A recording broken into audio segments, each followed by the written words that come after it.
This is Focus on Africa. I'm Lukwesa Burek. Our top stories. Patriotic soldiers who've helped the people. Mali's opposition coalition denies a coup and says the country's future is in the hands of its people. This wasn't a coup. They were simply helping the Malian people to get rid of a corrupt regime.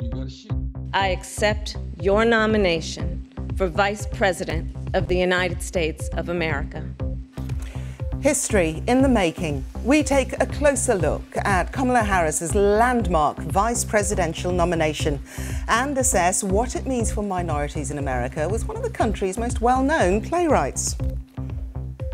Also in the programme, he leapt to the world's attention whilst dancing in the rain. His moves were certainly on point, and now Anthony is heading to America after being offered a full scholarship. We join him and his family as he prepares for his departure. What's that? Nobody should now. Don't start crying now. Don't worry, my baby. I'm going to miss them.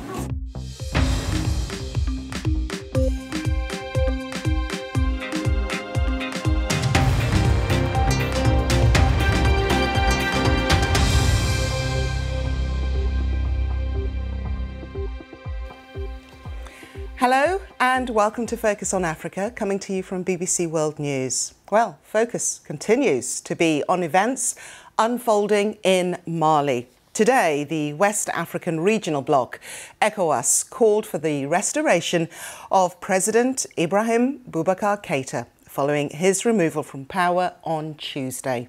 In the closing statement of the emergency summit, the president of Niger, who chairs the group, confirmed that they would be dispatching envoys to Mali to secure the return of constitutional order. Meanwhile, an opposition alliance official urged ECOWAS and the AU to seek better ways of managing the crisis as opposed to sanctions. Speaking to the BBC, the leader of the opposition, Issa Kaoudjine, said the people of Mali have taken their destiny in their hands and they continue to deny that Tuesday's events amounted to a coup. This wasn't a coup. They were simply helping the Malian people to get rid of a corrupt regime that was an oligarchy.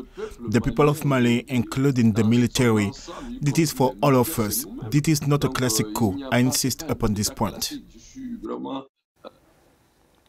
Well, in the last 24 hours, a military man called Colonel Asimi Goethe announced that he was now in charge of the so-called National Committee for the Salvation of the People, the organisation behind Tuesday's coup. The group claimed that they are not keen on power, and they say they will honour all international agreements and international forces will remain in place. So who is Colonel Asimi Goethe? Well, Marina Darras has been finding out. Let me introduce myself. I'm Colonel Asimi Goethe, Chairman of the National Committee for the Salvation of the People. He is Mali's new strongman. Asimi Goethe is the commander of the Autonomous Battalion of Malian Special Forces. He participated with 4 other high-ranking officers in the operations that led to the resignation of Ibrahim Boubacar Keïta. Anxious to reassure the population, he quickly spoke out to clarify he was re-establishing dialogue with opposition forces. It was my duty to meet with the various Secretaries General so that together we could assure them of our support for the continuity of the state. We no longer have the right to make mistakes. We don't know much about Goethe's past. He is about 40 years old and was trained at Kati Military School, the barracks where President IBK is being held. His position in the Armed Forces Battalion gave him a leading role in the fight against jihadists linked to Al-Qaeda and the Islamic State, who are active on Malian soil and throughout the Sahel region. He has participated in annual US Army exercises in West Africa designed to train regional armies and has himself been trained in France, Germany and Egypt as part of Special Forces training. But Colonel Asimi Goethe is struggling to gain recognition from the international community, which has unanimously condemned the coup de force and called for a return to constitutional order. The Malian opposition has applauded his action, but they're also wary of a military reign with no foreseeable end date.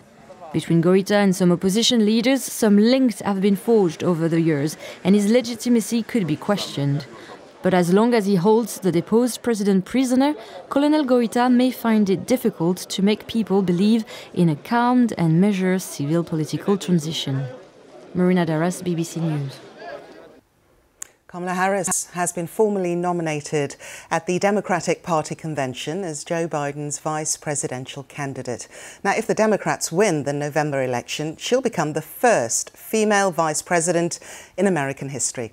She took to the stage last night after former President Barack Obama warned that the very future of American democracy was at stake. Daniel Henry reports. Joe Biden has selected Kamala Harris as his running mate. She is the first black woman, first South Asian woman. The Kamala Harris story seems unique, but it's very simple. Someone who looks like us on a presidential ticket. Her parents moved to America and made a life. Now she's making history, officially becoming the first woman of color to be nominated as the Democratic Party's vice presidential candidate. I accept your nomination for vice president of the United States of America. Her family tree stretches from Jamaica to India, which is where Mrs. Harris's late mother was born. I keep thinking about that 25-year-old Indian woman, all of 5 feet tall, who gave birth to me at Kaiser Hospital in Oakland, California. On that day, she probably could have never imagined that I would be standing before you now. You showed me the importance of public service. Her credentials as a sister, a stepmother, and a friend aren't on the ballot, but they were certainly on show. Growing up, heaven help the poor kid who picked on me, because my big sister would be there in a flash, ready to have my back. Well, now, as she revealed her vision for America, she took aim at President Trump. The constant chaos leaves us adrift. The incompetence makes us feel afraid.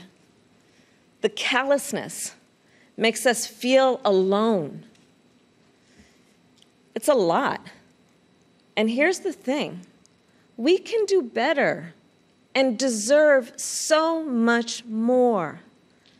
We must elect a president who will bring something different, something better, and do the important work. A president who will bring all of us together. Critics have questioned her record as Attorney General in California, claiming she isn't interested in delivering the big reforms. But Harris says she's fought for justice her whole life, and that fight will continue until polling day. Daniel Henry, BBC News. So let's discuss some of the aspects of what lies ahead over the coming weeks. I'm joined now by the American-born playwright, critic and columnist for the New European, Bonnie Greer. Bonnie, it's fantastic to have you with us here on Focus on Africa. First off, as an American and an African-American, just put into context what we are witnessing here. Well, first of all, thank you for having me, Quest. It's a great day to be here with you. This is basically a story of a 100-year journey, maybe even more than that. When the great Sojourner Truth stood up at a suffragette meeting in the 1800s and said to the assembly of mostly white people, "Ain't I a woman?" So what we have here is the affirmation of not only our womanhood, African American women and women of color, because she's the first Southeast Asian woman to be in this kind of position, but also our capability, our ability to do this job. It is the second person in the American Constitution, and if Joe Biden falls ill or decides to step down before his term is over, she is the President of the United States, the most powerful person on earth, the Commander-in-Chief of the most powerful military in the world. And so this honor is, this office is absolutely incredible. And that a woman of color has got it is almost, I can't even describe how wonderful. Bonnie, in the build-up to what the Democrats obviously hope will be election, attention is already being drawn to her power at drawing in the donors. I mean, when you look at the figures as to how much she added to the Democratic fundraising coffers. It is incredible. Where is she drawing that support from? Kamala looks like a lot of the people who want to support her in that way. I mean, she's a California girl through and through. She is very, very smart. She was a prosecutor. She's now a senator. And she knows how to, as they say in America, press the flesh. She can shake hands. She looks you in the eye. And that's very important for Americans. Also, they like winners. And Kamala is a winner. She's somebody who can relate to people all the way across the spectrum. She looks you in the eye. It's wonderful for me because her accent is the accent of an African-American woman. I can hear it in her voice. She went to what's called an historic black college, Howard. She's in the biggest black sorority in the United States. So she's got all these really American credentials. And I think people believe, because she's been a prosecutor, she's been all those things, that she can actually take over the reins if Joe decides to step down, which is very possible. Yeah, but a lot of people have been saying that when you look at who is now donating, it's very obvious that people are getting their ducks in a row come 2024. How much of a threat is this team to President Trump? Well, Donald Trump has actually, the people who support Donald Trump are the people like Joe Biden. So that's, first of all, the most frightening thing for Donald Trump. Joe Biden is from parts of the United States where his base is. So he knows how to talk to them. He knows what they need. His pitch has been about being an ordinary family person. Those people get that. And Donald Trump is lot less than that. Kamala brings the other part of the equation. She brings in women. She brings in ethnic minorities. She brings in the powerhouse base of the Democratic Party, which is us, African-American women. We keep that party going. We will now be out there knocking on the doors, getting people off the couches, saying, this time you have to vote. So it's a formidable team. And you know what, Bonnie? It's so true, isn't it? If you can't see it, you can't be it. Thank you very much indeed. That was Bonnie Greer there. OK, we're going to revisit our top story and discuss some of the wider security implications of Tuesday's events with Jean-Pierre Lacroix, the United Nations Under-Secretary General for Peace Operations. Thank you for joining us here on Focus on Africa. First off, and most importantly, how does Tuesday's events impact on operations in Mali and across the wider region? Well, good afternoon and good to be with you. Well, certainly those events have an impact because Mali and the wider region are facing tremendous challenges related to terrorism and related to insecurity. And Mali especially has a very high level of insecurity in the north and in the center. And we have a big mission there, which is protecting civilians and which is supporting efforts to restore peace. But we need to partner with the Malians. This is what we've been doing for since the beginning of our work there, since the beginning of our mission. And obviously, this power vacuum, this interruption of constitutional order is potentially a threat to all these efforts that are being made collectively to help Mali and the region overcome these very serious challenges. Mr. Lacroix, you mentioned there the power vacuum. Do you think it's already having an impact on what's taking place when you think, I don't know if there has been any evidence of jihadist activity? Well, we haven't seen so far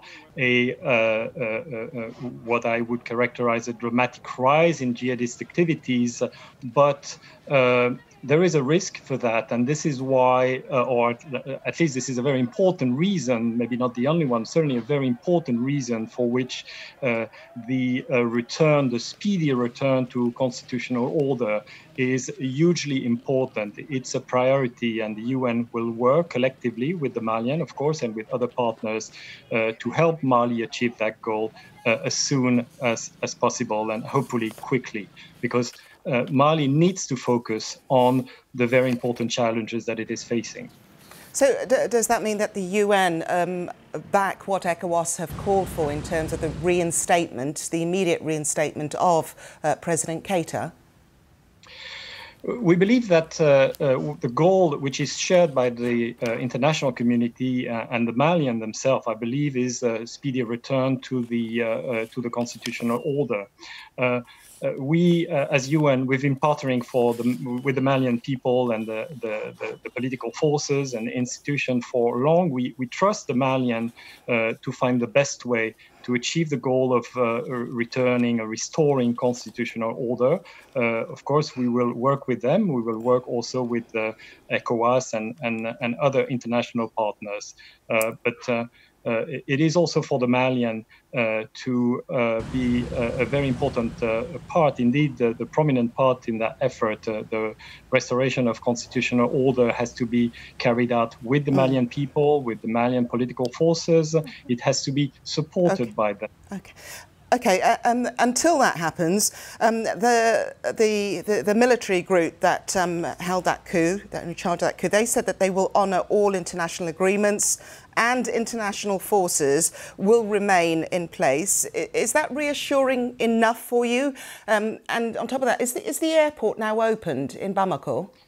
Well, it is important indeed, and obviously we've taken note of that statement, and we have to continue our mission. It's an important one, and again, it is serving Mali and through Mali or via Mali the whole region. So we are determined to continue our mission. We need to continue protecting civilians and also helping efforts for peace. So and it is also a reality that today we need the support of those who are de facto holding the levers that can enable MINUSMA, our UN mission, to continue working.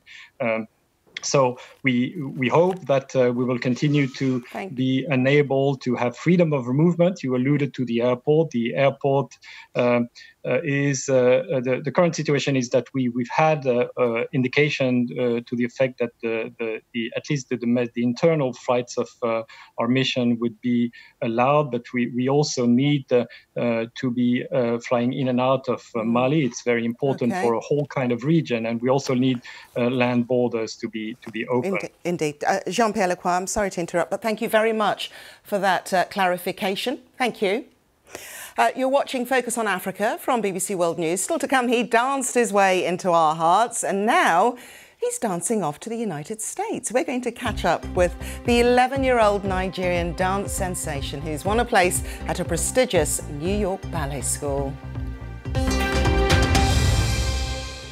Welcome back. Now, the Kenyan journalist Yasin Juma has been released from detention more than a month after he was arrested in Ethiopia. He's been in custody since July following violent protests that erupted in the country after the killing of the popular Oromo musician Hachalu Hundessa.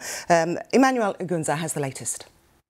Well, it's been more than a month and a half now since Yasin Juma was arrested in Ethiopia following those really massive protests that erupted in the capital Addis Ababa after the killing of the popular Oromo musician Hachalu Hundessa. But good news today, he has been released, and what we understand from the Kenyan embassy and his family is that he's been allowed to leave the police station where he's being held since the beginning of July, and he's now in quarantine because he contracted COVID-19 while in police custody. He will be there until he recovers, and then he will be allowed to go back home. Yasin is among thousands of people who've been arrested in Ethiopia over the last few weeks. We understand from the Ethiopian authorities that up to 9,000 people were arrested following the killing of Hachalu, who was a really influential musician. He was the soundtrack, the voice of the protests that have been going on in Oromia. We know so far that more than 200 people lost their lives during those violent protests. Just yesterday, there were fresh protests, people who are calling for the release of politicians from particularly the Oromo community, including the influential politician Jawar Mohammed and Bekele Gerba from the Oromo Federalist Congress, who are still being detained by the police. That was Emmanuel Igunza there. Now, you remember 11-year-old Anthony Somamadu. There he is. He is the Nigerian ballet dancer who became an internet hit when a video of him practicing and dancing in the rain barefoot went viral. He quickly garnered some pretty impressive Hollywood big hitters as fans. I'm talking Viola Davis, Oprah Winfrey. Well, you can guess what happened next. Yep, Anthony's talent was spotted and he's off. From the Leap of Dance Academy in Lagos to the American Ballet Theatre in New York after being offered a scholarship. But it's not only him, and this is what's great about this, because there's good news for everyone at that dance school. The BBC's Grace Ekpu caught up with Anthony as he reflected on his forthcoming departure. Hello, I'm Madmesama Anthony. I'm Nigeria's viral ballet dancer. I feel very, very happy because the viral video has brought so many opportunities. Since then, I won a scholarship to go to the US in the year 2021. How I felt when I heard the news of the scholarship, I was very, very surprised because of that video that they gave me the scholarship, that God is so wonderful. My life has changed for me because of the viral video. My neighborhood now, what has changed for me is that plenty of people want to become my friend because of that video. But before, they said because of I'm dancing ballet, they will not be my friend again.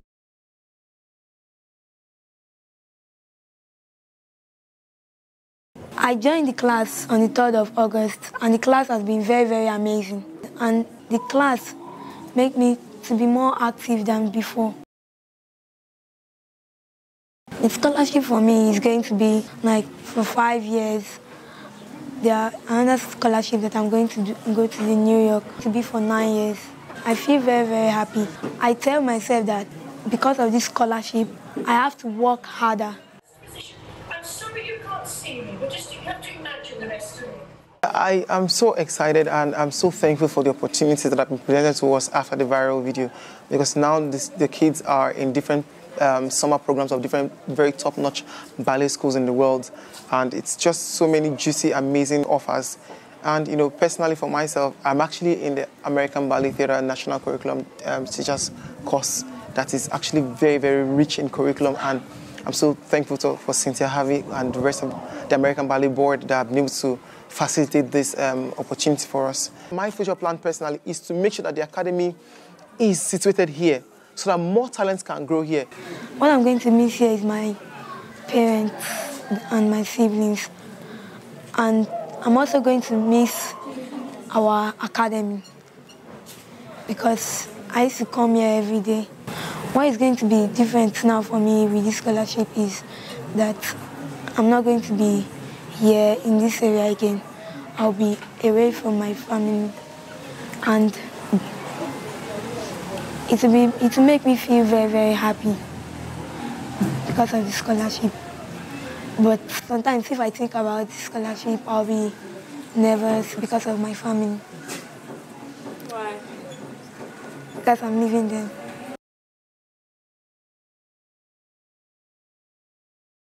What's that nobody now? Don't start crying now.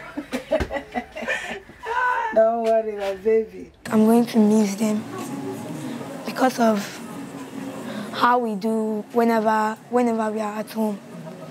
And I'm going to miss so many things that we are doing. What I'll say to other young people trying to live their dreams is that they should work very hard so that their dream will come to pass. That was recorded for us by our producer, Grace Ekpu. She travelled to the Leap of Dance Academy and met Anthony. On that note, I am going to plie out and I will see you tomorrow. Bye-bye.